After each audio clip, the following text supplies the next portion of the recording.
전능하시고 자비로우신 하나님 아버지, 온 세상을 생명으로 채우시고 이 아름다운 가을날 저희에게 주심을 감사합니다.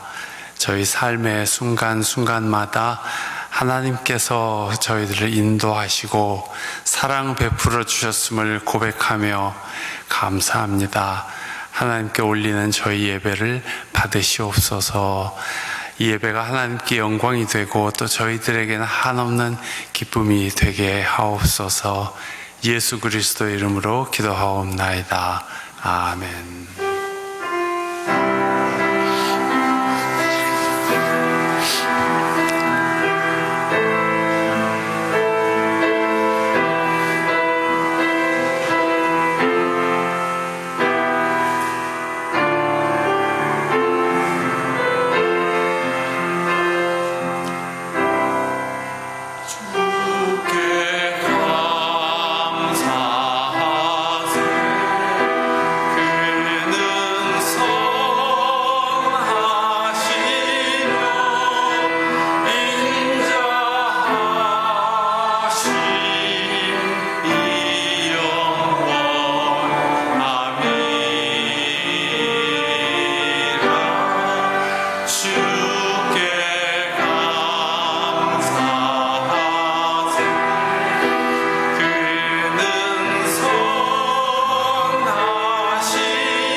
주님의 평화가 여러분과 함께.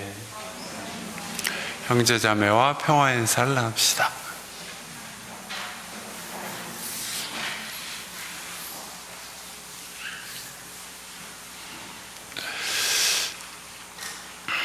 오늘 11월의 둘째 주일, 건강한 모습으로 나오셔서 하나님 앞에 예배 올리시니 참 좋습니다. 오늘 또 주님께서 우리 예배를 받아주시기 바라며 찬송가 15장 같이 부릅시다.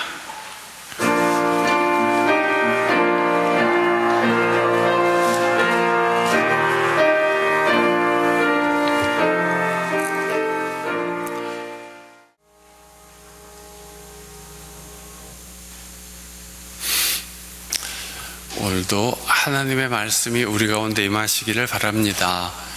교우 여러분은 세상에서 말씀 안에서 강건하게, 건강하게, 또 행복하게, 밝게 잘 살아가시기를 축원합니다. 오늘 구약 성경인 여호수아 3장에는 이스라엘이 가나안 땅에 들어갈 때 이집트에서 출발해서 시나이 광야를 유랑하다가 이제 요르단 동편, 요르단강 동편에 도착했는데, 거기서 이제 그 강을 건너야 여리고에도 갈 수 있고 예루살렘에도 갈 수 있고 약속한 땅에 들어갈 수 있었던 것입니다. 지금 요르단강 가보신 분들은 아시겠지만은 물이 비쩍 말라서 별로 물이 많지 않습니다. 그런데 당시에는 물이 많았다고 합니다. 또 더군다나 우기에는 강물의 제방에까지 물이 차오르고 침식될 만큼 물이 많았다고 합니다. 지금은 물을 여기저기 다 끌어다가 사막에 물을 대느라고 강물이 없어졌다고 합니다. 이때 하나님은 여호수아를 부르셔서 제사장들이 앞서 법궤를 메고 그 요르단강을 건너라고 말해라, 그렇게 하십니다. 여호수아는 이제 막 모세의 뒤를 이어서 새로운 지도자가 된 참입니다. 그런데 그 강물이 꽉 차서 많은 물이 힘차게 흐르는 그 요르단강을 건너는데 제사장들이, 법궤를 맨 제사장들이 앞서서 거기 그 강물에 들어가라고 이야기하는 것입니다. 그러니까 만약에 이 제사장들이 법궤를 메고 거기 들어갔는데 물에 빠져서 허우적거리거나 떠내려가거나 그런다면 그렇게 시킨 여호수아는 리더십이 형편없이 떨어져 버리고 말았을 거 아닙니까? 근데 이제 여호수아가 그렇게 이야기를 해서 각 지파에서 나온 제사장들이 앞장서서 그 요단강 물에 발을 디디니까 저 위쪽에서 뚝이 생겨서 물이 가두어지고 이 아래로는 마른 땅이 드러났다. 그런 이야기입니다. 그러니까 마치 홍해를 건넜던 모세의 인도를 따라서 홍해를 건넜던 것과 같은 그런 사건이 이제 여호수아를 통해서도 나타나게 되었다는 말입니다. 이스라엘은 민족적 난관에 봉착했을 때 제사장들이 앞장서서 어려움을 뚫었다는 그런 이야기를 전승하고 있는 것입니다. 복음서에 나오는 율법학자나 바리새인들과는 달리 제사장들은 광야 유랑 생활을 할 때 하나님의 뜻이라면 목숨 걸고 앞장서는 그런 선구자들이었습니다. 그런데 예수님 당시에 율법학자와 바리새인들은 백성들에게 이렇게 해라 저렇게 해라 안 하면 죽인다 뭐 이렇게 말만 하고 자기들은 그 무거운 짐을 백성들한테 다 짊어지우게 하고 손 하나 까딱하지 않았다고 합니다. 그래서 그런 현실 가운데 주님은 이렇게 가르치신 것입니다. 그들이 너희에게 말하는 것은 무엇이든지 다 행하고 지켜라. 그러나 그들의 행실은 따르지 말아라. 그들은 말만 하고 행하지는 않는다. 그랬습니다. 말만 하고 행함이 없으면 그 말 자체에 신뢰가 따르지 않겠죠.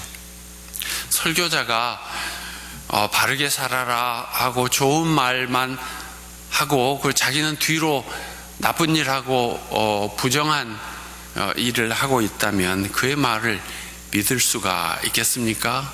따르겠습니까? 부모가 자녀들에게 착하게 살아라, 하느님을 잘 믿어라 하면서 자신은 바르게 살지 않거나 신앙이 분명하지 않다면 말이 되겠습니까? 한국교회가 하느님은 사랑이십니다, 하느님은 당신을 사랑합니다 말은 잘하는데 사람들이 그 말을 잘 믿지 못하는 것은 한국교회가 그렇게 살지 않기 때문이 아니겠습니까? 하느님은 사랑이시다. 그런데 우리는 말로만 사랑한다. 예수님은 우리에게 서로 사랑하라고 하셨다. 그런데 우리는 늘 싸운다. 그렇다면 누가 그 말을 믿고 따르겠습니까? 그래서 예수님은 이렇게 말씀하십니다. 오늘 복음서의 결론 부분에 있는 말씀인데, 너희 가운데 으뜸가는 사람은 너희를 섬기는 사람이 으뜸가는 사람이 되어야 한다. 자기를 높이는 사람은 낮아지고 자기를 낮추는 사람은 높아질 것이다. 그런 말씀을 하신 것입니다. 이 말씀을 우리들에게 적용하면 우리는 서로 자기를 낮추고 형제 자매를 섬기기를 열심히 해야 된다 하는 말씀이죠. 자기보다 옆 사람을 더 높이고 교우든 가족이든 간에 이웃을 더 높이고 자기는 낮아지는 것이 기쁨이 되는 또는 문화가 되는 그런 교회가 되어야 할 것입니다.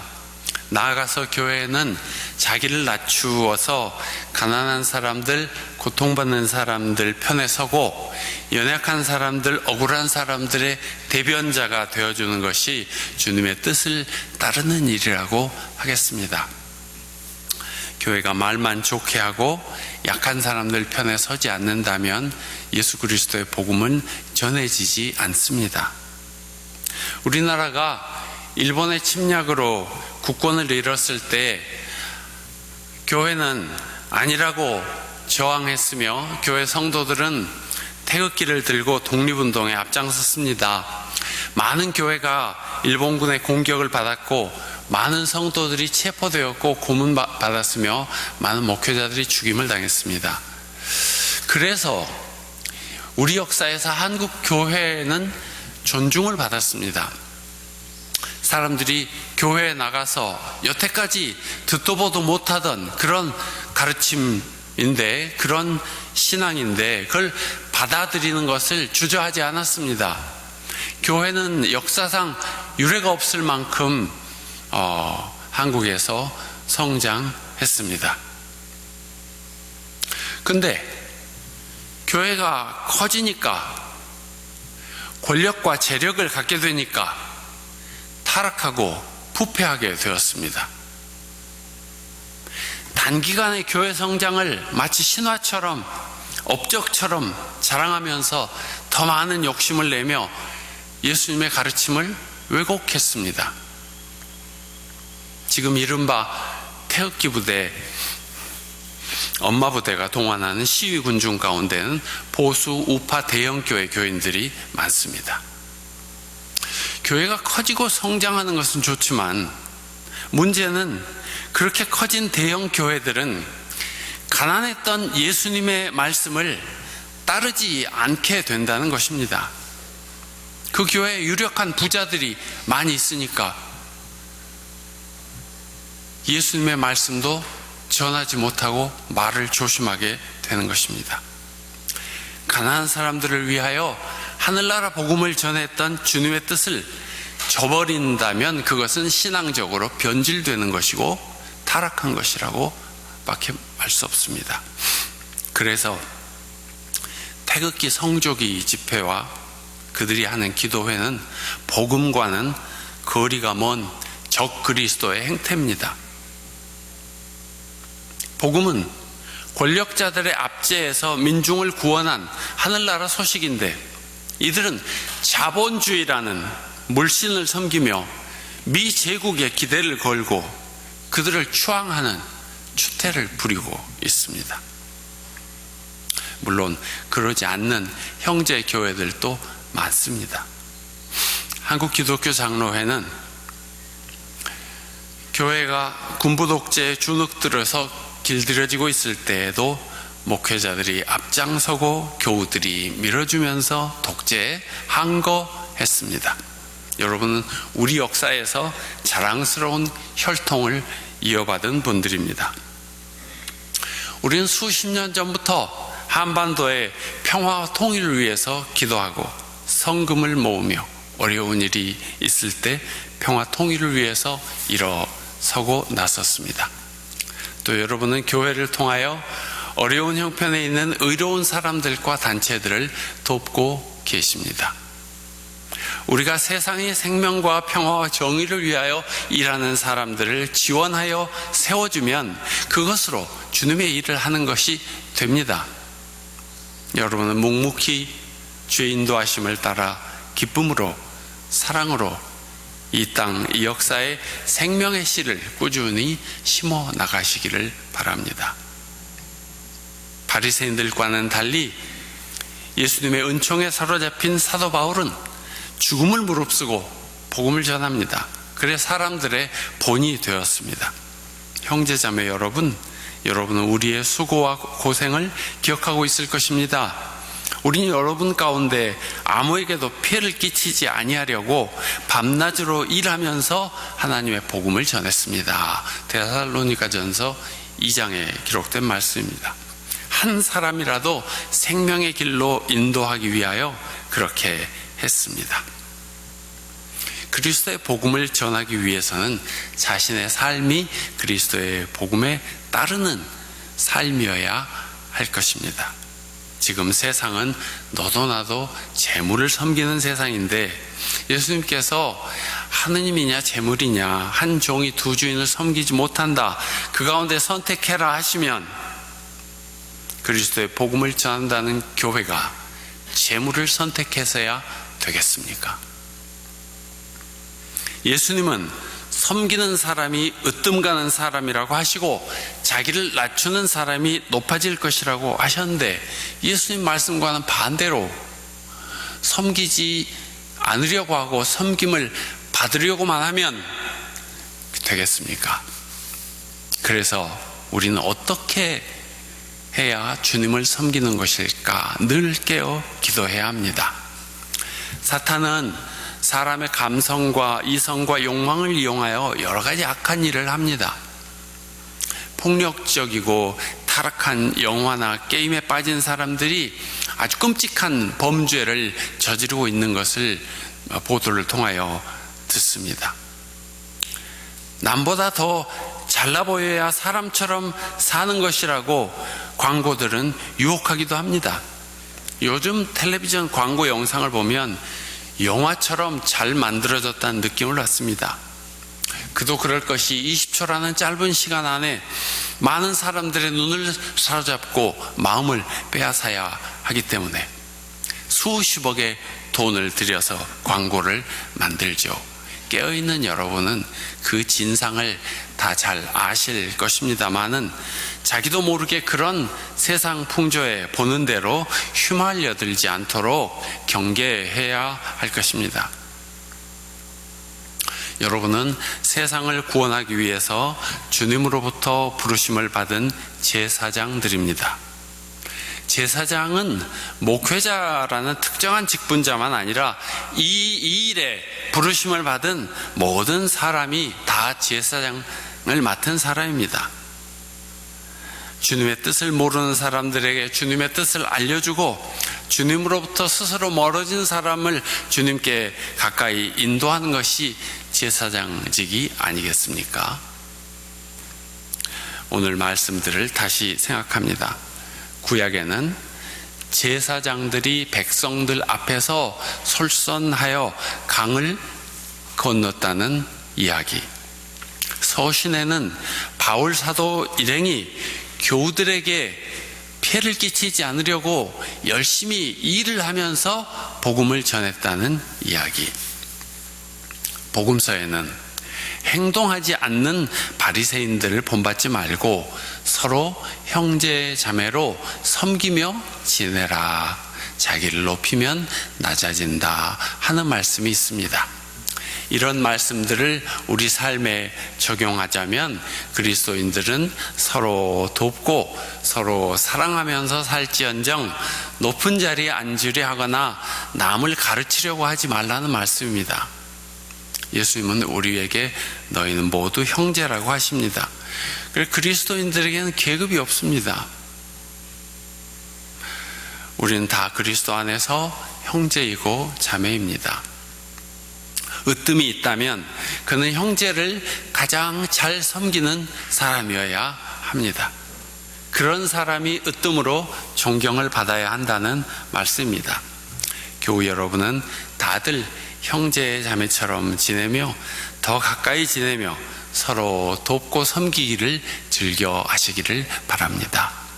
그렇게 하는 것이 주님의 뜻을 따르는 일이며 그렇게 하는 것이 하나님께 영광이 되는 일이며 세상을 좋게 만드는 일입니다.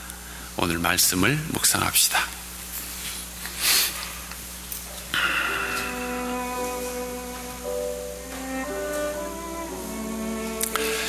백성이 요단강을 건너려고 자기들의 진을 떠날 때 언약궤를 맨 제사장들이 백성 앞으로 나아갔다.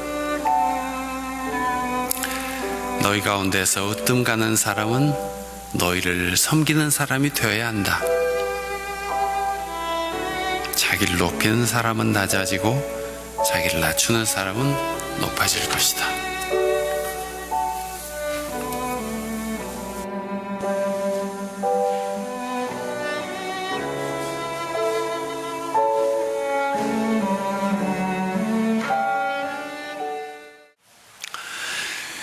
이제 우리는 예배를 마치고 다시 우리들의 삶의 자리로 흩어져 나아갑니다.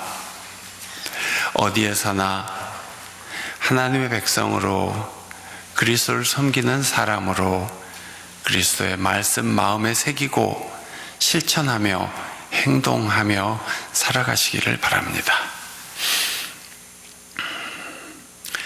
이제 이 땅에 오셔서 말씀으로 삶으로 하늘나라 복음의 진리를 가르쳐 주시는 우리 주 예수 그리스도의 은혜와 하나님 아버지의 그 크신 사랑과 성령님의 교통 동행하심이 오늘 하나님께 예배 올리고 다시금 삶의 자리로 흩어져 나아가는 주의 백성들 위해 영원토록 함께 계시기를 축원합니다. 아멘.